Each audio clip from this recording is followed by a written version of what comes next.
أما من أوتي كتابه بيمينه فيقول هاؤم اقرءوا كتابيه إني ظننت أني ملاق حسابيه فهو في عيشة راضية في جنة عالية قطوفها دانية كلوا واشربوا هنيئا بما أسلفتم في الأيام الخالية. Adapun orang yang diberikan catatan amalnya, kitabnya dengan tangan kanan, maka dia kegirangan sambil bicara, bacalah oleh kalian catatan kitab amalku ini. Aku sungguh yakin bahwa ini pasti suatu saat akan dihisab. Dan orang itu hidup dalam kehidupan yang diridhoi, penuh kebahagiaan. Di surga yang tinggi, yang banyak sekali pepohonan buah-buahan yang mudah untuk dipetik. Dan mereka dipersilahkan oleh Allah, oleh para malaikat untuk makan. Makanlah sepuasnya, minumlah senikmatnya. Hanian dengan senikmat mungkin. Bima salaftum, karena ini adalah balasan buat kalian. Perih kalian, upaya kalian, ibadah kalian di masa-masa dulu. Saat kalian masih menjadi hamba kami di dunia. Kulu wasyarabu hani'an bima salaftum fil ayyamin khaliyah. Allahumma arhamna bil Qur'an. Makan, minum, senikmat-nikmatnya. Ayah bunda, makan, minum itu adalah kebutuhan primer. Ya cuma di dunia, nanti sampai di akhirat juga. Jadi ada kebutuhan primer sebagai makhluk, sebagai manusia, kita makan minum. Bedanya, kalau di dunia ini makan minum tuh ada yang dibuang, ada kotorannya, di akhirat nanti nggak ada. Nah, itu kan.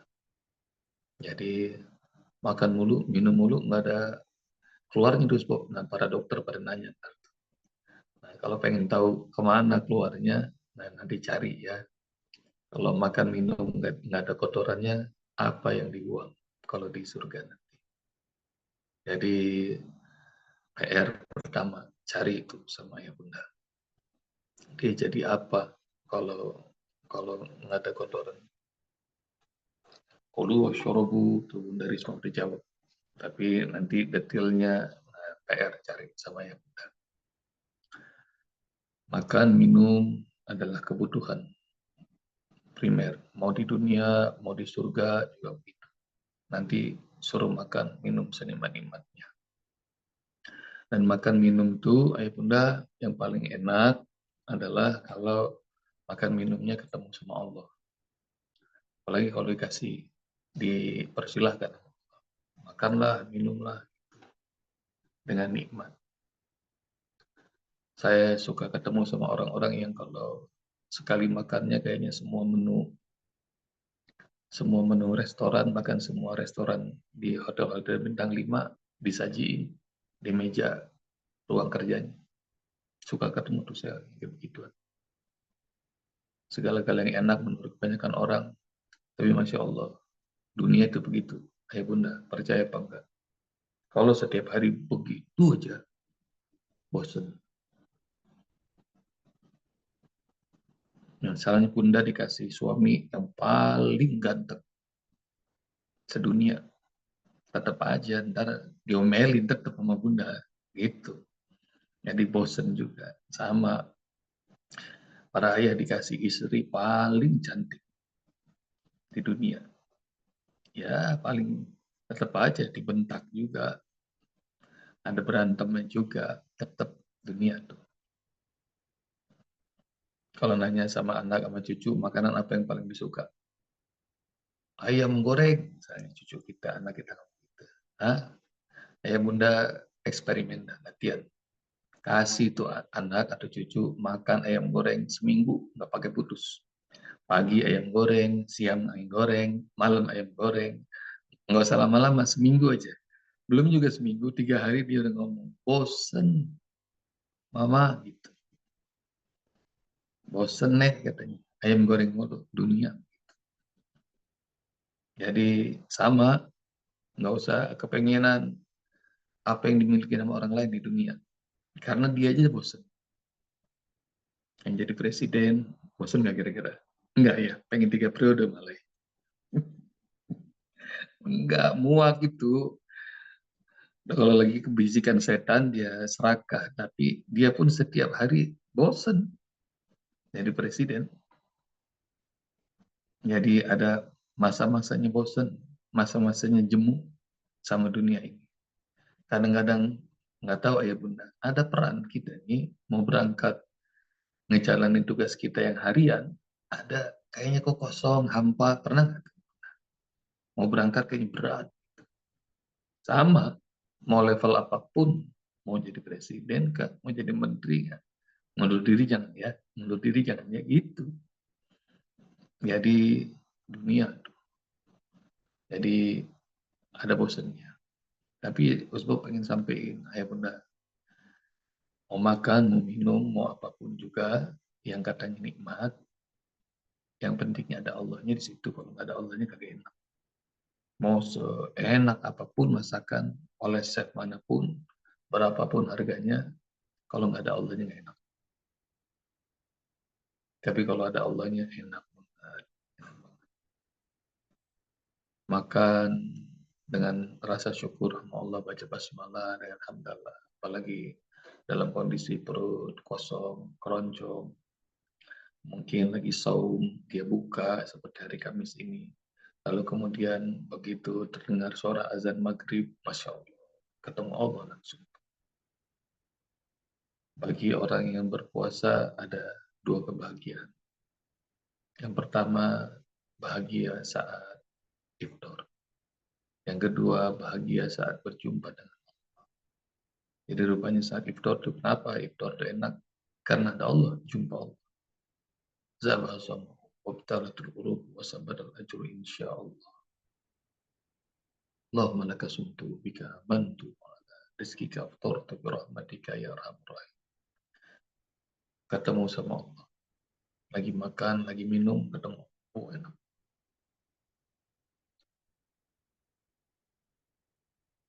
Habis waktunya ya. Belum Usbab. Belum, Usbab. Belum, masih Lama, banyak. Usbab. Karena tadi kepake. Gue pernah ada cerita tentang ayam ayam bakar terenak sedunia nggak? Belum Usbab. Nah, pura-pura kali ini. Udah sih. Belum, Usbab. Ya, udah tuh. Ayah Suad, ayah Dirman udah bilang udah. Jadi Ini nggak apa-apa, refresh, Belum, sudah, refresh, Usbab. refresh, Ayam refresh. ini kisah nyata dari seorang murid dengar. namanya Alim, ini nama asli. Nah, dia bilang saya kerja di perusahaan yang paling top di dunia nih. Nomor 1. Sempat jadi nomor 1 Fortune 500. Ini perusahaan. Wah, itu perusahaan gila itu. Jadi ya bunda kebayanglah kaki jadi kepala, kepala jadi kaki. Nggak pernah ngelihat anak tumbuh tinggi. Yang saya lihat panjangnya doang. Jadi berangkat sebelum anak bangun, pulang anak udah tidur. Tapi ya bunda, tahun era 2000-an segala macam rontok. Perusahaan-perusahaan model kayak begitu. Dan perusahaan ini yang disebut Exxon Mobil. Kayak model kayak Ayah Suhadi ngerti perusahaan model-model begini pertambangan. Dan Alim bilang waktu lagi kerja jangankan yang lain-lain dari Allah, sholat aja berantakan. Dan begitu mulai pakai penghematan segala macam, banyak yang disuruh milih pensiun dini segala macam dipilih. Hidupnya jadi mantap. makan tabungan. Dikira bakal beres tuh. Tapi Masya Allah, dia apply kemana-mana, nggak laku. Nggak ada yang mau angkat. Gajinya udah tinggi, perusahaan lain juga nggak takut. Keahlian juga ya segitu-segitu aja, nggak tahu lah memang rezeki. Dan kehidupannya ayah bunda di komplek. Nah, karena nggak ada kerjaan, ya udah. Tadinya sholatnya Pak berantakan, akhirnya punya waktu menunggu sholat. Dan ya rajin ke musola, sholat subuh, syukur, maghrib, isya. Rupanya cara Allah nih, manggil. Mungkin kalau tadi dengerin testimoninya para bunda-bunda dokter gigi begitu. Di ujung, alhamdulillah Allah panggil. Ayo cari ngaji. Ini juga sama alim terjadi itu. Nah, kemudian akhirnya makin tabungan makin berkurang terus. Tapi Masya Allah, alim menemukan Allah. Dia nikmat ibadah. Ibadahnya teratur, sholat semakin benar. Dan Alhamdulillah, karena punya waktu banyak, hafalannya mulai banyak. Mulai dari juz 30 dihafal, terus dia senang Al-Quran. Lama-lama jadi imam rawatib musola. Dia paling pinter dah sekomplek tuh. Ini anak alim. Hingga akhirnya hidupnya dia temukan damai, indah. Nggak punya duit, tapi dia ketemu Allah. Dulu nggak sempat tuh sholat, nggak sempat. Jadi Masya Allah. Alim ngerasain nikmat, bahagia, tapi keluarganya belum, istrinya belum, anak-anaknya. Dan sampai tuh sebab nggak punya duit. Nah ini titik di mana Allah lagi ambil dunia dari dia. Lagi nggak punya duit, nggak bisa ngasih uang belanja sama istri. Dan sore itu saya mau berangkat ke musola, udah pakai sarung, udah pakai apa namanya, pakai baju koko, pakai peci. Dan begitu mau jelang maghrib, saya mau berangkat ke musola, tiba-tiba anak saya, putri saya yang kecil, dia berlari, kemudian dia, ayah, aku mau makan ayam bakar dong, kata ini anak. Dan alim ini udah kerasa jadi hamba Allah. Apa yang kepengen, pasti dikasih sama Allah. Ini hidup yang nikmat, begitu asal kepengen dikasih. Kata alim, beres deh. Insya Allah malam ini kita akan makan ayam bakar. Kata alim. Anaknya yang kecil itu kegirangan. Yeay, kita makan ayam bakar malam ini. Kata anaknya. Hidup mereka udah prihatin, mungkin ayam bakar adalah sesuatu yang diinginkan. Mungkin bagi kalian, ayah bunda, ayam bakar hal yang remeh. Remeh enggak. Buat orang saudara-saudara kita di Gaza, kalau dikasih ayam bakar hari ini girang pasti. Dan begitu anaknya kegirangan, kedengeran suara yang menakutkan dari kamar. Enak lu ya, ngomong sembarangan sama anak. Udah tahu nggak bisa ngasih uang belanja, pakai ayam bakar segala. Awas ya, kalau malam ini kagak ada ayam bakar, kalau anak nangis, lu tanggung jawab. Itu suara doang, nggak kelihatan orangnya. Hati saya tuh Bob tadinya girang sama anak, begitu disentak sama istri dari balik kamar, kecil lagi hati saya, ya Allah. Bunda tahu nggak? Rasanya suami kalau direndahin sama istri itu hancur segala-gala. Maka kemudian, dah nggak mau berantem, nggak nyaut, saya jalan aja dah menuju musola. Terus dalam hatinya alim, ya Allah, kau maha kaya. Mudah bagimu ya Allah untuk datangkan bagiku dan keluargaku ayam bakar. Bunda pernah nggak tuh doa? Minta yang remeh ayam bakar. Saya udah nangis duluan. Sholat maghrib. Habis zikir doa. Tiba-tiba sebab katanya. Ada tetangga, seorang tetangga ngomongin. Palim, saya mau syukuran ini. Nggak tahu syukuran apa. Tolong datang ya, pimpin doa. Kapan? Sekarang. Ini sama semua jemaah musola. Maka kemudian kita berangkat. menuju ke rumah sahabat itu, di komplek itu, dalam hati saya, insya Allah kalau ada syukuran, minimal ada nasi uduk. Zul tahu nggak kalau lagi syukuran biasanya ada berkat? Iya. Zul tahu nggak isinya berkat? Waktu Alim nanya gitu ke saya bilang, tinggian gue ilmunya urusan begini. Ngasih berkat mah, seringan gue terima. Saya bilang gitu sama Alim. Coba isinya apa, Zul? Nah, kalau berkat ngasih uduk, kasih bawang, kasih telur dadar, besuir, ayam goreng, emping, paling itu isinya. Bener Pak, Zul, katanya. Di kompleks aja kalau syukurnya isinya itu.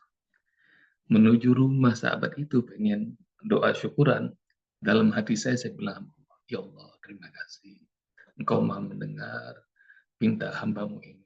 Ya Allah, tadi saya bilangnya ayam bakar, tapi nggak apa-apa ya Allah, nasi uduk juga saya bersyukur, insya Allah anak saya bakal girang.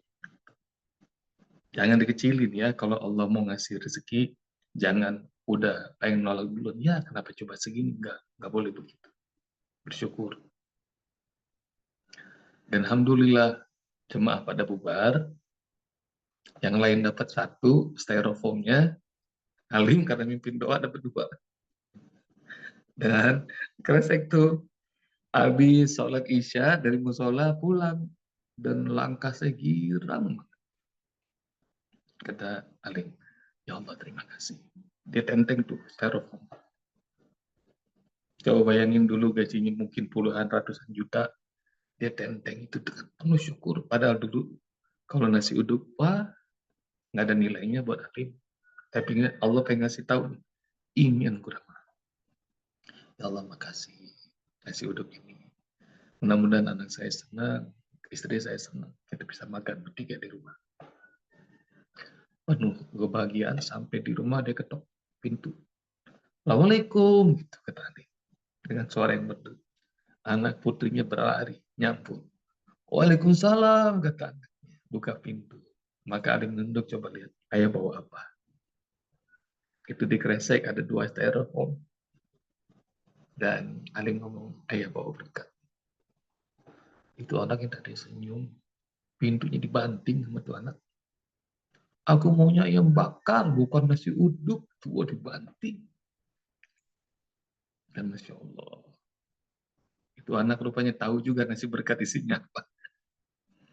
Dan anaknya nangis, masuk ke kamar, langsung tuh suara monster bunyi lagi. Apa gue bilang?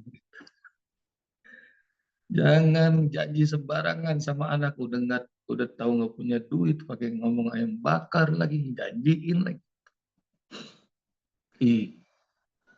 Pergi ninggalin rumah, hatinya hancur, masuk rumah hatinya hancur. Maka Alim bilang, nak jangan begitu nak. Ini nikmat Allah, nggak boleh ditolak, nanti Allah murka. Ayo nak makan bareng ayah. Enggak, aku nggak mau, aku maunya ayam bakar. Nah sini. Maka ada taruh di meja. Itu bungkusan 2 styrofoam, dia masih di kresek. Alim belum buka, dia panggil-panggil terus tuh istrinya sama anak. Enggak datang.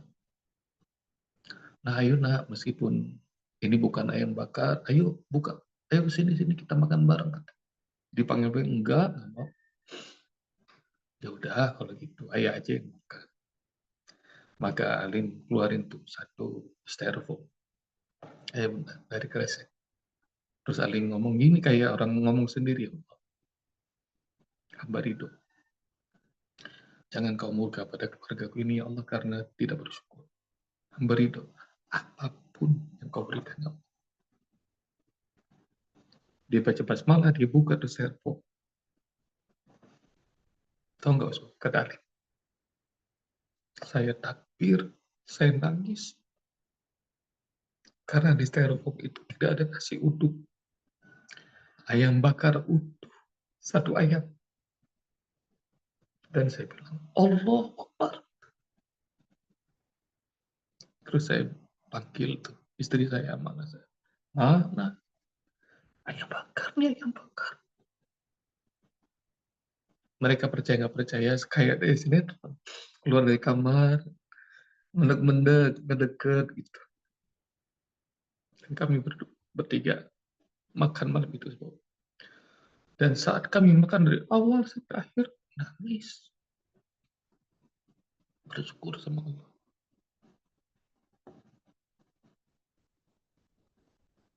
Itu yang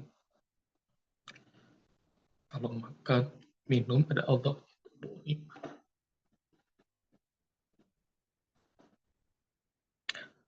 Surga juga kalau nggak ada, Allahnya nggak ada nikmat-nikmat. Kulu wasyarabu hanian. Ayo makan, makan. Minum. Nikmatin semuanya. Kata Allah. Bima salaftu fil ayyamil qadiyah. Jadi makan minum kebutuhan primer mau di dunia maupun di ukhrawi di akhirat. Poin yang kedua, ayah bunda, makan minum apapun juga harus ada Allahnya. Jangan lupa baca basmalah. Jangan lupa alhamdulillah. Jangan baru duduk nggak jadi makan karena makanan nggak itu. Rasulullah tidak pernah mencela makanan. Nanti kalian cari hadisnya. Jangan karena kalian bayar, datang ke restoran, ngomong, gak enak nih makanannya. Nggak boleh. Nggak boleh terucap. Atau B aja nih. Biasanya orang sekarang pakai ngomong B aja. Enggak. Kaliannya yang belum lapar, udah makan lagi. Nggak haus, minum terus. Jadi begitu. Jadi ketemu Allah. Lagi makan. Poin 2. Dan minum. Dan Rasulullah nggak pernah mencela makan. Kalau nggak suka, Rasulullah biarin. Tinggalin. Jadi nggak makan.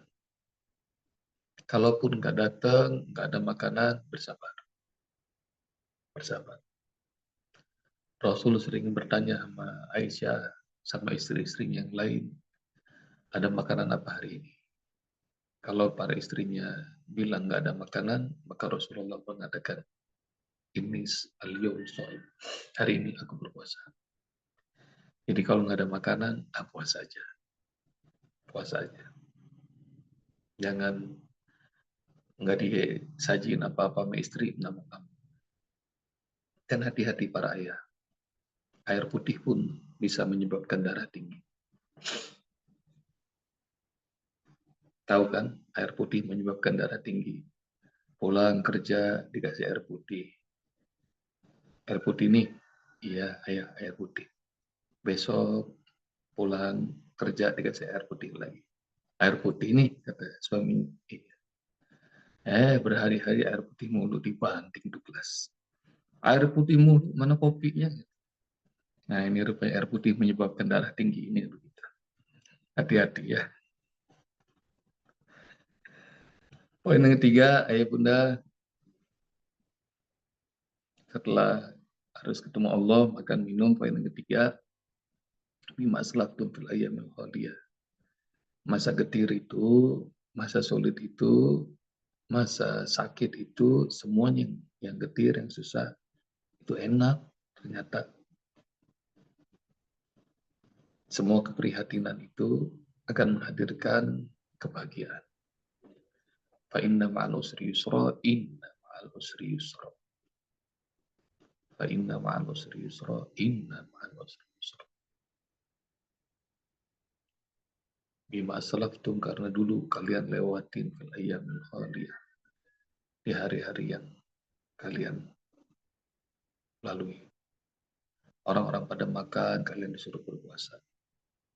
Apalagi kalau kalian menjalani saum Ramadan di negara-negara yang muslimnya minoritas. Wah itu mantap.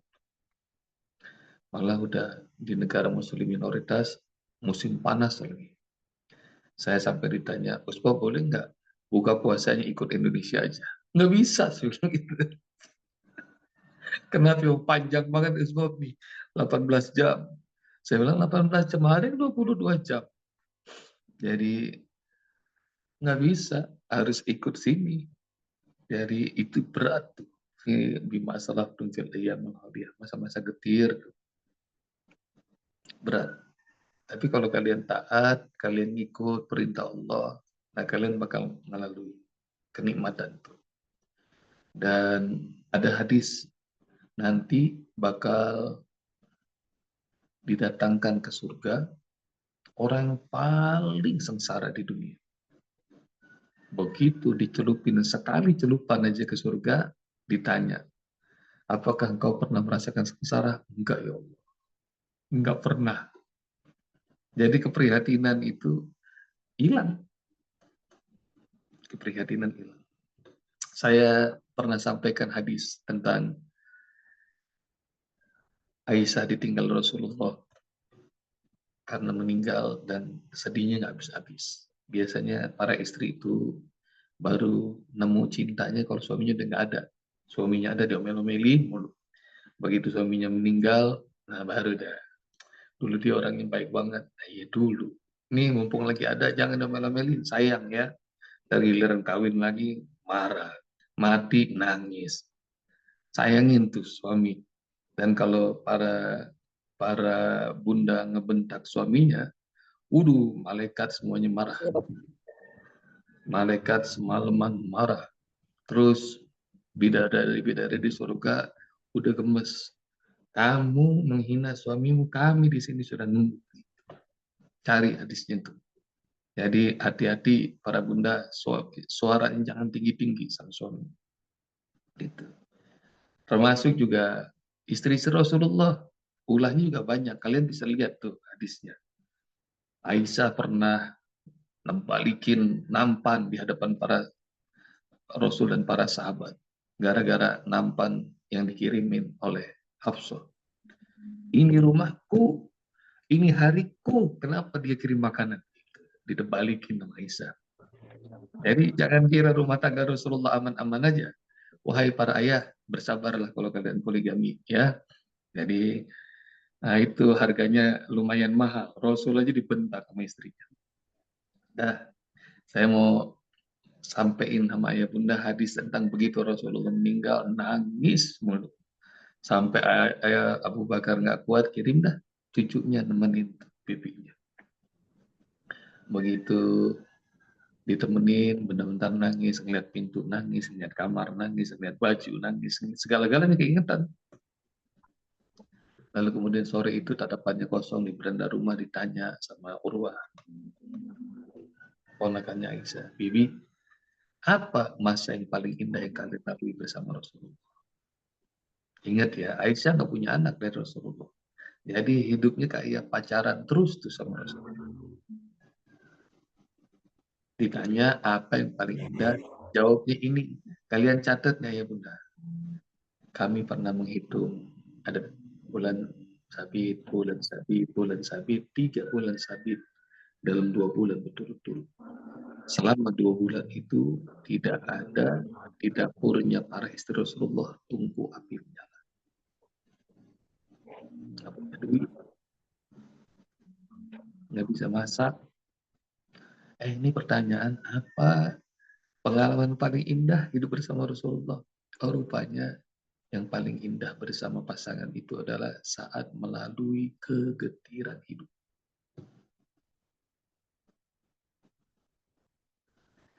Kalau hidup lagi getir, lagi susah, nikmatin. Itu masa yang paling indah. Apalagi kalau kalian masih Allah persatukan, masih bisa bersama.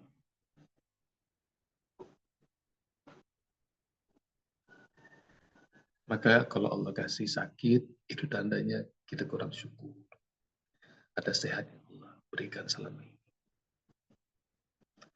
Kalau Allah lagi sempitin rezeki, tandanya kita kurang syukur.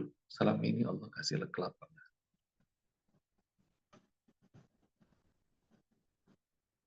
Kalau kita sudah mulai lemah, tandanya kita barangkali belum memanfaatkan kekuatan yang Allah kasih. Karena itu, ini satu kepastian bahwa nggak usah ngajarin Allah, kenapa ya Allah panas mulu nih, kapan hujan? Ntar dikasih hujan, ya Allah hujan mulu nih, nggak bisa kondangan, salah lagi. Dah. Caranya syukur, apapun dikasih sama Allah, jangan ngeluh ya. Mudah-mudahan semuanya kita jadi hamba-hamba Allah yang bersyukur. Jazakumullah ya benar. Assalamualaikum warahmatullahi wabarakatuh. Waalaikumsalam. Waalaikumsalam warahmatullahi wabarakatuh.